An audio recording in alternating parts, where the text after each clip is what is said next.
Ang example po is yung sa Antipolo, ang una pong laboratory na nahuli na merong na actual na nagluluto at more than 1 ton o 1,000 kilos ang nakuha po doon. Meron din po kaming nakuhang laboratory sa Mandawi, Cebu. Excuse me lang po, wala ho kasi kayong video eh. Pwede bang, can we ask the technical, pwede bang may video? Yan. And kayo, nakikita niyo po ba ang komite, Colonel Asierto? Hindi po. Hindi ko po nakikita. So, can you please... Pero naka-on na po ang video ko. Ayan. Can you please, technical?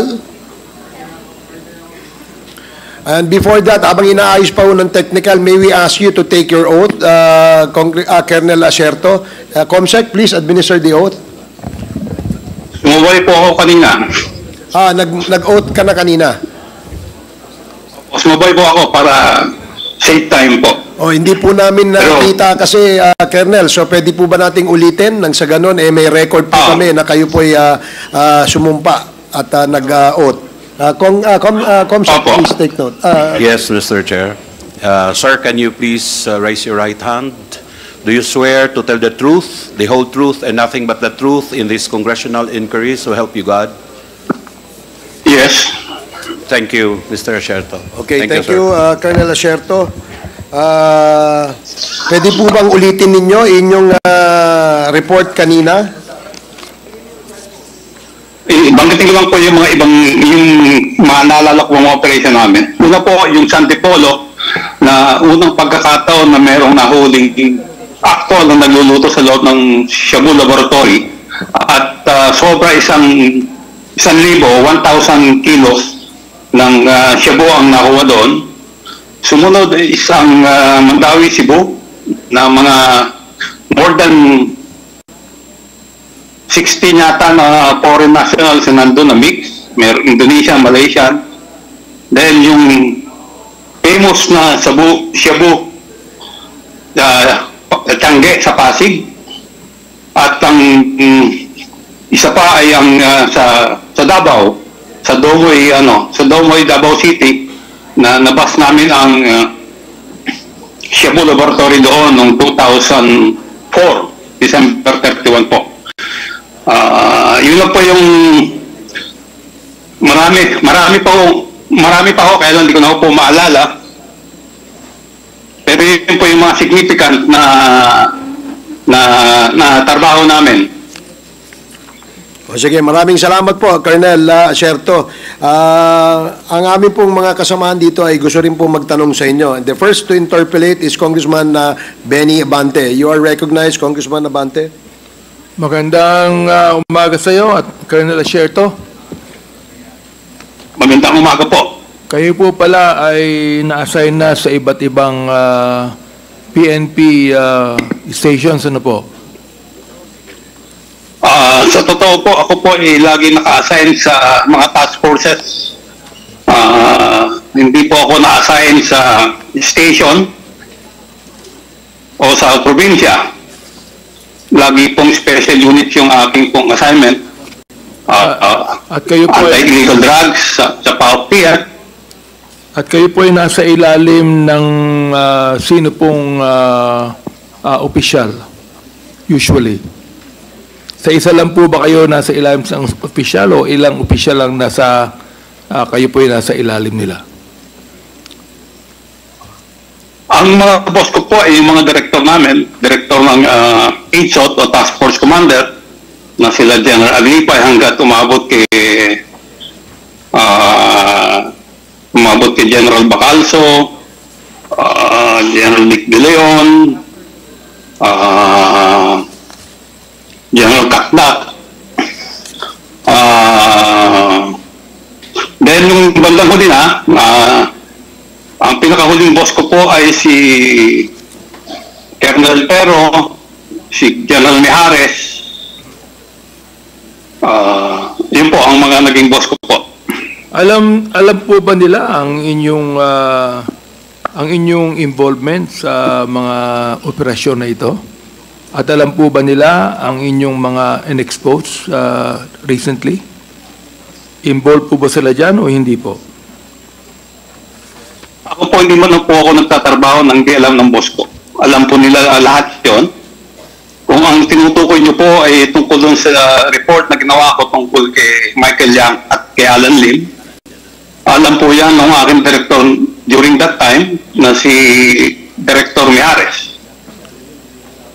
Meron po ba silang ginawang report tungkol dito o kayo po ba ay sinang nag-agree po ba sila sa inyo o sila po ba ay sumang-ayon o nakasama kayo upang i-expose itong mga bagay na ito? Kasawiyang palad po, sinabit ko po ang report ko kay General Bato, pero wala po nangyari. Hindi po niya inaksyonan. Iba po ang ginawa niya. Ang ginawa niya is ang kinausap niya ay si Alan Lim. Imbis na ako yung kausapin na gumawa ng report, si Alan Lim ang kinausap niya. Then, nagbigay din po ako ng report kay Director General Aquino ng PIDEA. Sa kanya naman po, in fairness po sa kanya, pinatawag niya ako, kinausap niya ako, in-explain ko sa kanya yung report ko kung paano ko nakuha, at ang sabi niya, ipapaabot niya sa Malacanang. Pero, nung pumutok na po ito, medyo nag-deny po siya na ang sabi niya is hindi niya maalala kung kanino niya binigay sa Malacanang. Nakakapagtaka naman po noon eh. Napaka-importante yung report, di alam kung kanino iniwan yung report, kanino ibinigay. Then nagbigay din po ako ng report kay General Albayalde, Chief PNP Albayalde. At nung una, dininay niya, ganun din, dininay niya nung una, pero nung sinabihan siya mayroong litrato, medyo naalala niya. So inamin din niya, pero wala siyang ginawa. Katulad nila General Bato de la Rosa, Aaron Aquino, at Oscar Albayalde, wala silang ginawa doon sa report ko. Talagang tinabayaan nila yung report. Then, hanggang sa umabot na yung hindi nila ma-dispute yung aking report, ang ginawa nila is ako yung siniraan. Siniraan ako at yung team ko. At dahil nga doon, yung isang kasamahan ko na gumawa ng report, binukot, si Captain Lito Perote, hanggang ngayon nawawala. At ang isa ay binaril, namatay, si retired Master Sergeant Jerry Liwanag. Wala pong umaksyon sa report ko. Ano po ang posisyon ni Senator Bato de la Rosa nung kinausap niyo siya tungkol sa bagay na ito? Siya po ang chief PNP noon, pero hindi po kami nag-usap ni minsan tungkol sa report ko. Hindi niya ako kinausap. Ang kinausap niya ay si Alan Lim o si Lin Wenxiong. Yun ang kinausap niya.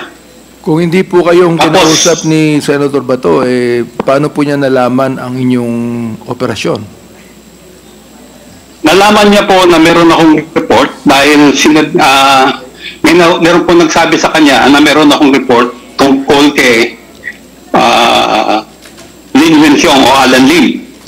Nalaman niya yung report ko na kay Director Tascolan. Pinawagan niya po si Director Tascolan at pinakuha niya yung report ko. Nalaman ko po ito kasi tinawagan ako ni General Tascolan. Tinatanong ako kung nag-usap kami ni Chief PNP Bato that time. Kasi bakit ba pinapakuha yung report ko? Ang sabi ko kay General Tascolan, sir, hindi po ako pinausap, hindi ko po alam kung paano niya nalaman na meron akong report na ibinigay sa inyo. Noong pong 2017, sino po ang Director General ng Philippine National Police? Si Bato rin po ba? During that time po, siya pa po ang director.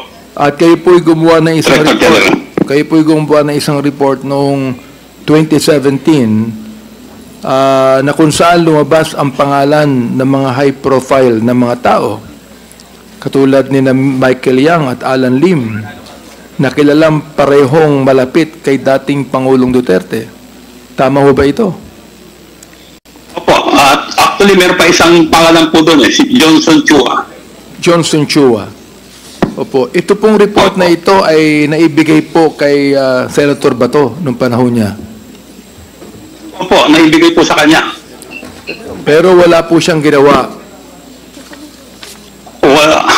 Ang ginawa niya po ay, ang kinausap niya si Alan Lim.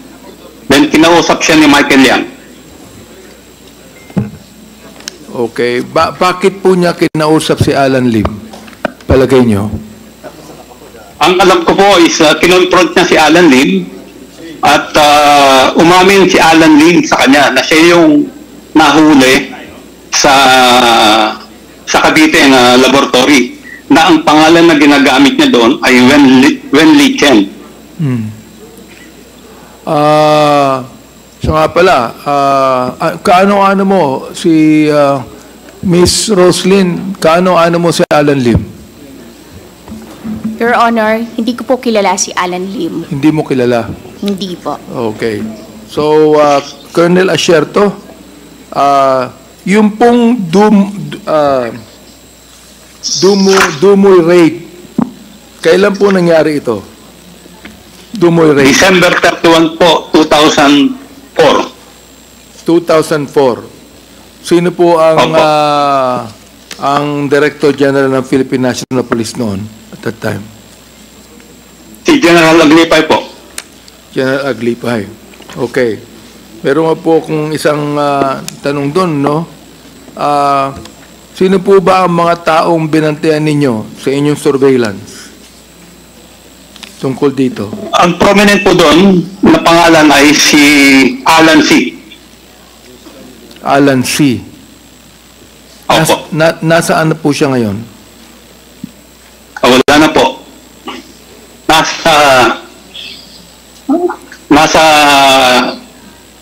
Nasa testimonya po ni Arturo Las Cañas kung ano yung nangyari kay Alan C. Okay, Colonel Asierto, pakibanggit nyo nga po sa amin sa Quadcom kung ano ang koneksyon ni Michael Yang sa drugs at ang koneksyon ni Michael Yang sa dating Pangulo. Si Michael Yang po ay nung iniimbestigahan po namin yung sa Domoy noong 2004, si Michael Yang po ay hindi namin nakikita. Kasi po ang participation niya ay nagsimula o yung aming surveillance is nagsimula noong October 2004. Pero ang participation ni Michael Yang, base dun sa informasyon na nakuha namin, is nagsimula siya noong August.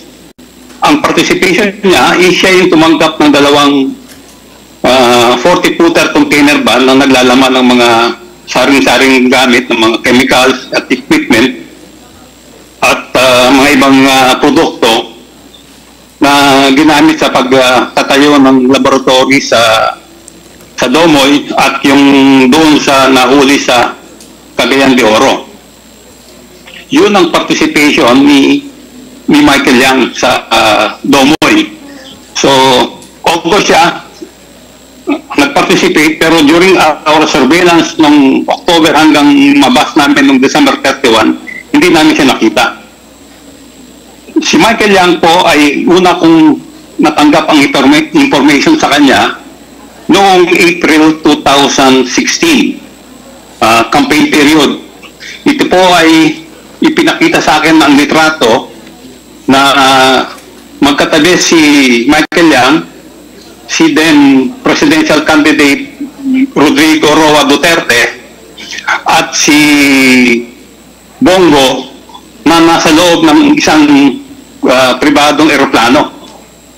Yan po ay 2016. Ang sabi sa akin ng asset is magkaibigan si Michael Yang at si then Mayor Presidential Candidate Duterte. So, nung matanggap ko po yung informasyon dahil 2016 campaign, hindi ko po muna ginalaw kasi parang hindi pa ho hinog yung informasyon. Nung manalo na si Pangulong Duterte at simula na yung war on drug na maraming namamatay, sinimulan ko na po yung aking betting doon sa impormasyon na natanggap ko tungkol kay Michael Yang. So, base doon sa betting na ginawa namin, meron kaming nakausap na isang tao na meron ding involvement doon sa pagtatayo ng laboratory sa Domoy noong 2004. Nagkataon na natagpuan siya ni then Captain Lito Perote. So kinausap namin siya sa Davao noong August 2017. Nag-meet kami doon. So, kinausap namin siya. Colonel Sherto, hindi pa kayo nakita ni Michael Yang kahit minsan? Ay, hindi pa po. Si Alan Hindi Lim, pa po, hindi pa po. nakita na ba kayo ni Alan Lim? Ay, hindi pa rin po. Hindi pa rin Okay, po. meron kaming picture dito na kasama ang dating Pangulo. Can we get the picture there? Na kinakausap niya si Michael Yang at si Alan Lim. So, ibig niyong sabihin, Colonel Asherto, sa inyong investigasyon na talagang nasisiguro nyo na may koneksyon ang dating Pangulo sa mga illegal na gawain ni Michael Yang at ni Alan Lim. Meron po ba? Sigurado po ako. Dahil po doon sa nangyari sa akin at nangyari doon sa mga kasamahan ko, very obvious po na siya yung pinotektahan niya si Michael Yang at si Alan Lim. Ano pong nangyari sa inyo? Yun po ba ay ginawa sa inyo? O dinicide ninyo? O ginawa po sa inyo sapagkat nakita nyo ang involvement ng dating Pangulo dito kay Michael Yang, kay Alan Lim? Nakita nyo na hindi pinansin ang report ninyo ni Senator Bato, karon din po si ang iba pang mga Director General. Yung parang lumabas po kasi nung hindi nila ma-dispute yung aking report kasi supported naman po ng mga dokumento. May mga warrant of arrest si Johnson Chua, merong court decision si Wen Li Chen o si Alan Lim sa Cavite. So, hindi nila ma-dispute yung report Ang ginawa nila is sinira nila kami. Naglabas sila ng white paper against us, ginawan kami ng matrix. Sino pong gumawa nun? Sino pong gumawa ng mga yan? Alam niyo po ba? Kilala niyo po ba kung sinong gumawa sa inyo ng mga white paper na yan? Sila po ba ay nasa loob ng Philippine National Police? Sila po ba ay mataas na opisyal ng Philippine National Police? Meron po akong suspecta kung sinong gumawa, pero hindi pa po kumpleto yung aking ebidensya, pero alam po namin na siya yung gumawa, kaya hindi pa po kumpleto. At yan pong white paper ay ginamit ni Pangulong Duterte nung nagsalita siya sa General Santos. Yung papel na winawagayway niya na sinasabing kung ano-ano tungkol sa amin, na ako raw nag-smuggle ng AK-47, nagbigay daw ako ng baril ng AK-47 sa NPA, nakikidnap daw kami ng mga Chinese at pinapatubos, at kung ano-ano pang mga pati yung pagpatay sa Koreano, ibinintang sa amin. So, kailan po nangyari yun? Hindi nila kayang... Colonel, kailan po nangyari yun? Yung hindi ko na po matandaan yung exact nung kailan yung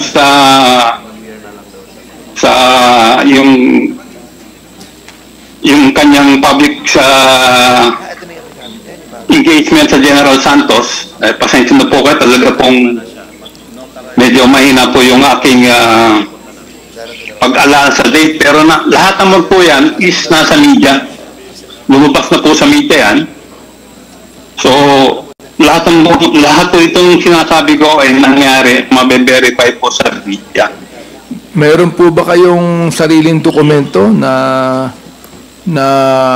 nagsasaad na si Michael Yang po at Alan Lim at ang ibang mga PNP chief ay may connection dito sa inyong iniimbestigahan?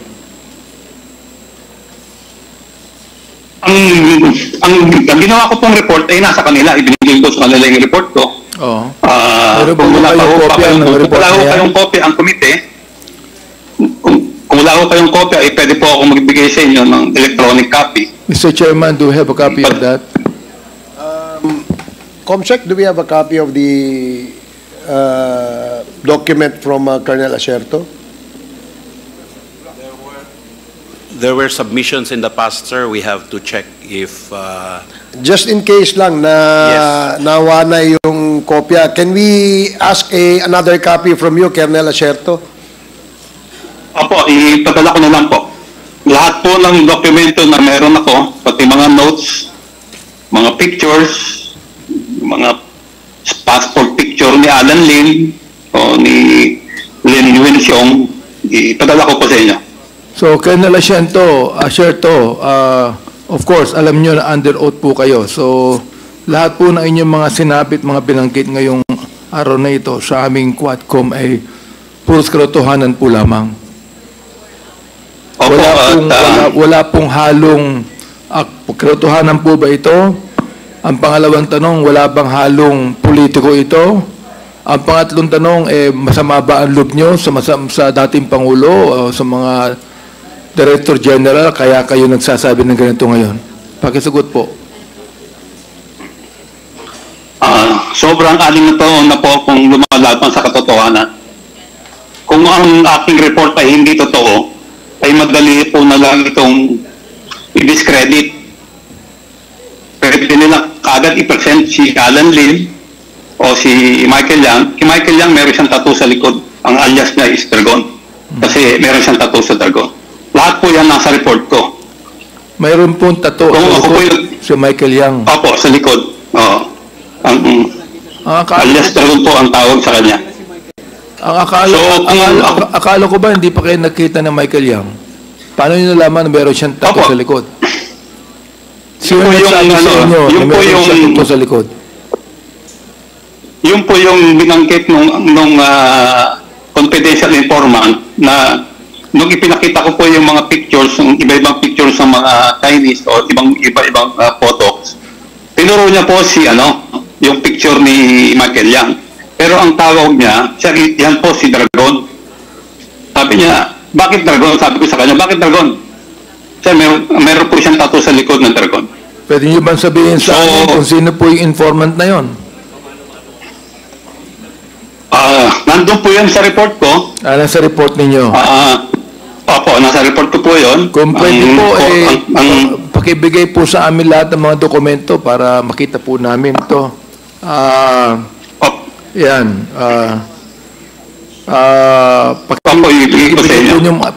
Pati po ba yung mga personalidad na nakalagay din po doon?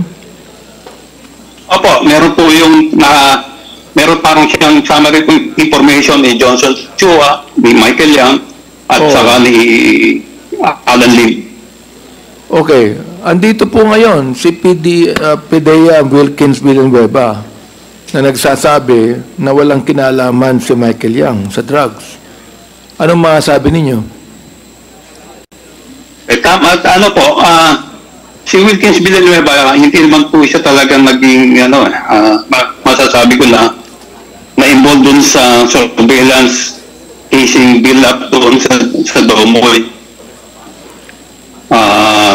At base po naman dun sa information na natanggap namin, si Michael Yang ay lumutang, ang participation na po ni Michael Yang is noong August 2004. Nagsimula kayong mag-surveillance o magkaroon ng case build-up is October na po October 2004. So talagang hindi namin nakita si Michael Yang during the intelligence build-up.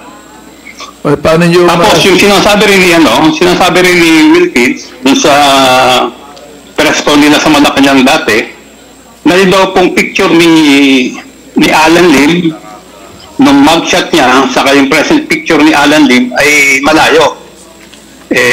Ang tanong ko po sa kanya is, siya ho ba eksperto sa photograph analysis?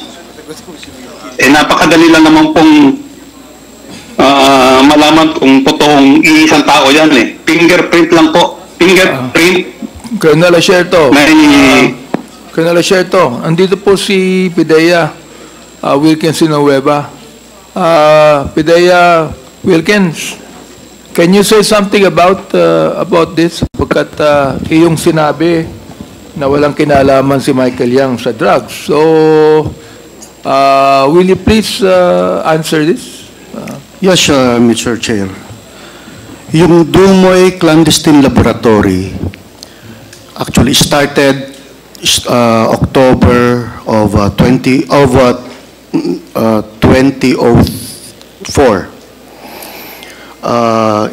The information came from the Drug Enforcement Administration ng United States of America.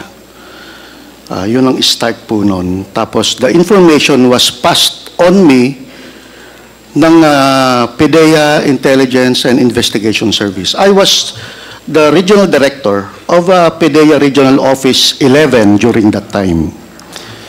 So ang information, before kami, gusto ko lang, Mr. Chair, na Mr. ikwento. Villanueva, Yes. do you know Colonel Asierto Yes, personally? Mr. Chair. Okay. Kasi sometime October, first week of October actually, nag-meeting po kami nito sa EDSOT ni Colonel Asierto. Kaibigan ko po ito, sir. Yes. Mista ko po ito, sir, si Colonel Asierto. Okay. So during that So, time, classmate kayo?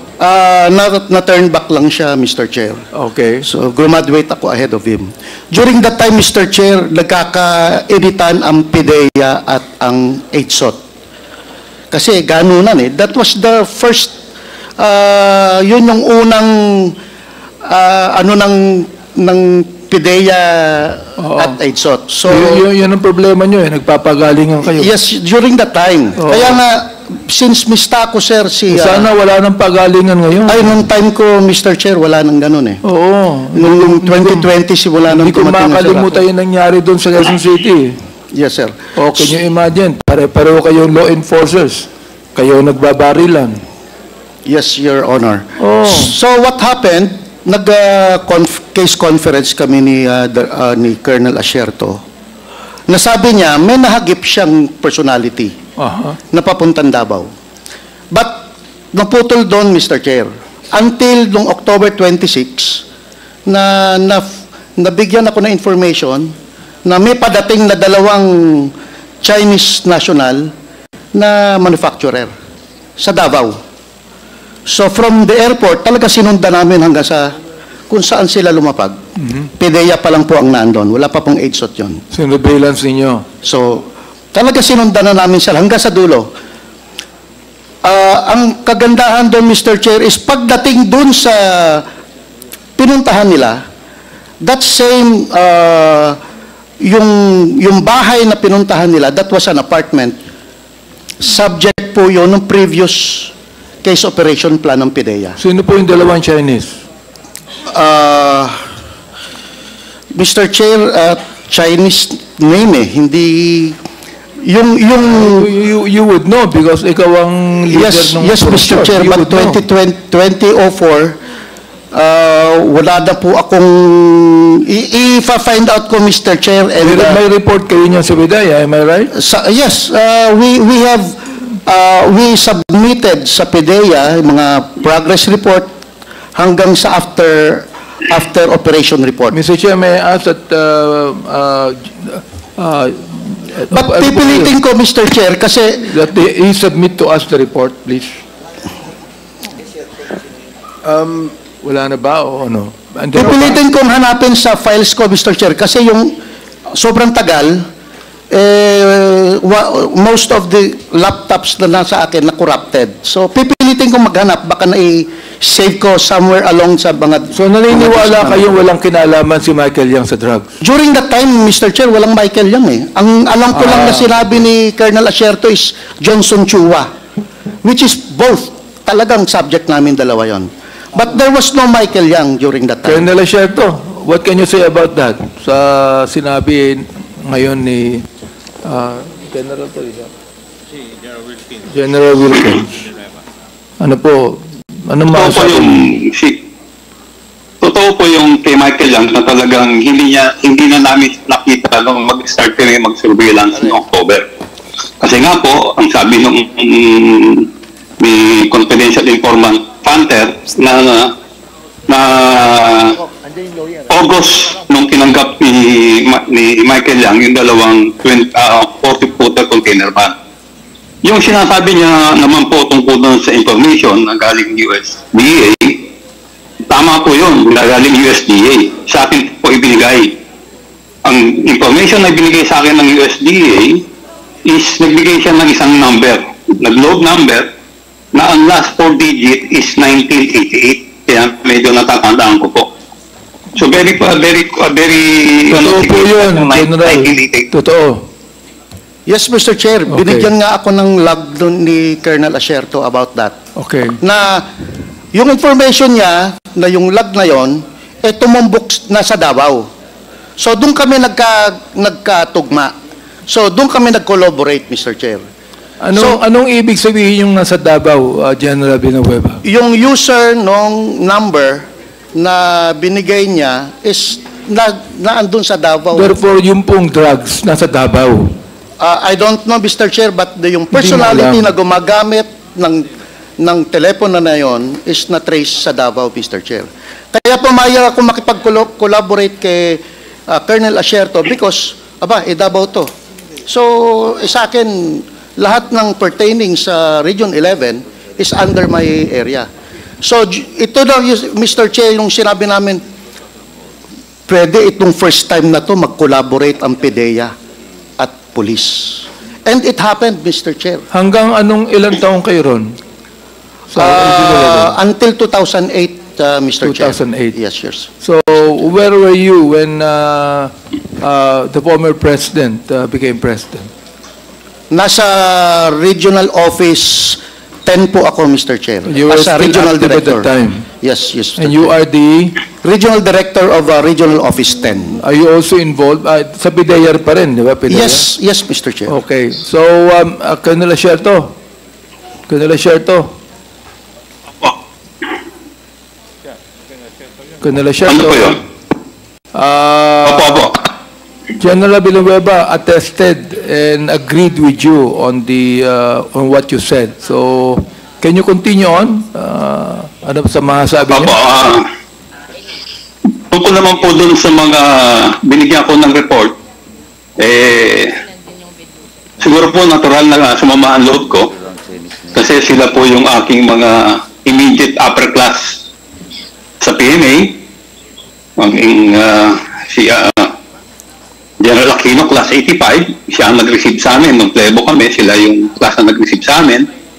Tapos ang mga squad leader namin, 86.